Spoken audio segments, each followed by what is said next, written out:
My name is Martin Voss, and 3 weeks ago, I bought a radio that shouldn't exist. I found it at a flea market in the middle of nowhere, Nebraska. The vendor was an old woman with milky eyes and a smile like a crack in porcelain. She called it a Philco Phantom, a prototype never sold to the public. The thing was a beast, polished walnut, ivory dials, and a frequency band labeled Void. "Be careful what you tune into," she warned, pocketing my $50.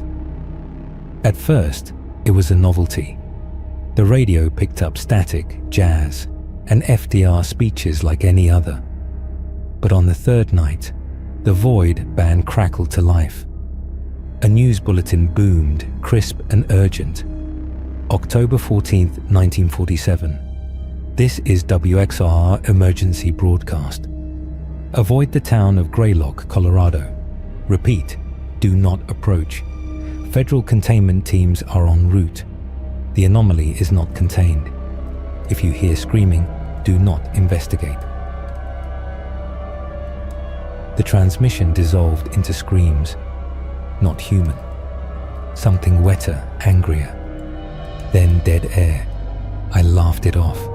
A hoax, surely. But the next night, the radio hissed awake at 3:07 a.m. A man's voice, trembling. "Dr. Henry Marsh, log number 23. The gate won't close, they're coming through. God help us, the light is alive." A wet crunch cut him off. I googled Greylock, Colorado. The town vanished in 1947 after a mining disaster. No survivors, no bodies, just a government quarantine that lasted until 1962.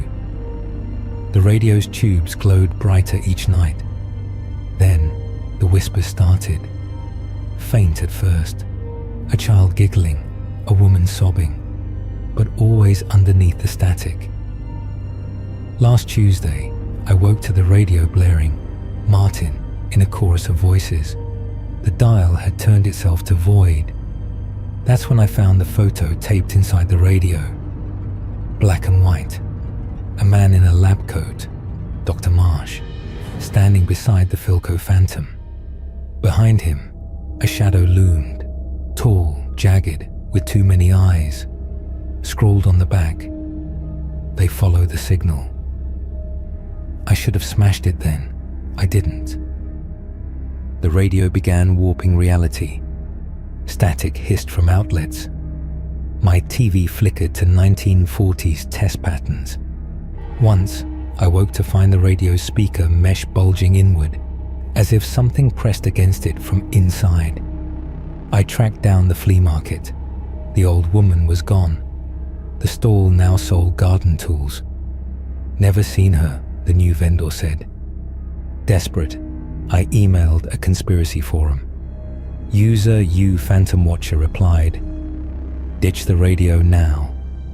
The Philco Phantom was part of Project Silvergate, a failed 1947 experiment to broadcast into other dimensions. They opened a door. The things on the other side, they ride frequencies like spiders on webs. He sent a PDF of discretion, classified documents. Grainy photos showed the Philco hooked to machines in a bunker. Test subjects strapped to chairs, ears bleeding. The final entry: terminate all personnel, burn Greylock to ash. That night, the radio emitted a tone that made my teeth vibrate. The walls rippled. A voice oozed from the speaker. "Martin, we see your light." I dragged the radio to the curb. It reappeared on my desk, warm to the touch. Then the broadcast turned personal. "Martin," my dead father's voice rasped. "You left me to die in that hospital. Let us in. We'll make it right." I unplugged it. The tubes glowed anyway. You, Phantom Watcher, went offline after posting. "They're here. They found me through the screen." The next broadcast was a video signal. The radio's grill emitted a beam of light, projecting a film onto my wall. It showed Dr. Marsh in his lab, the Philco humming. Behind him, a portal swirled, a vortex of teeth and tendrils. "The gate is open," he wept. "They're coming through the voices." A shadow lunged. The film burned to static. That's when the thing appeared in my apartment. I glimpsed it in mirrors, a spindly silhouette with glowing eyes always just out of focus. My cat hissed at empty corners. Food rotted in hours. The final broadcast was a plea. "Martin, this is Henry Marsh, November 1st, 1947. The gate's still open. You have to shatter the radio's core. It's in the..." A scream, a wet rip. Then, a new voice, guttural, alien. Too late. I smashed the radio with a hammer. It didn't break. It bleed black oil and laughed. I drove to Greylock's ruins. The town was a crater filled with ash and twisted metal. At the center stood a bunker, its door stamped, Project Silvergate. Inside, I found the original Philco Phantom, covered in burn marks. Dr. Marsh's skeleton lay beside it, fingers fused to the dials. His journal confirmed the worst.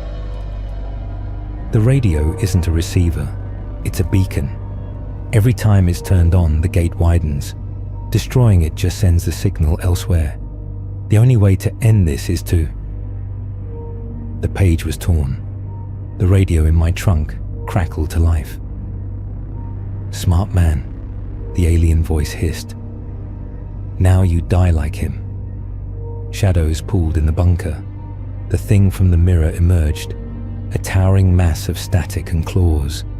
It lunged. I grabbed Dr. Marsh's fire axe and swung. The axe passed through it.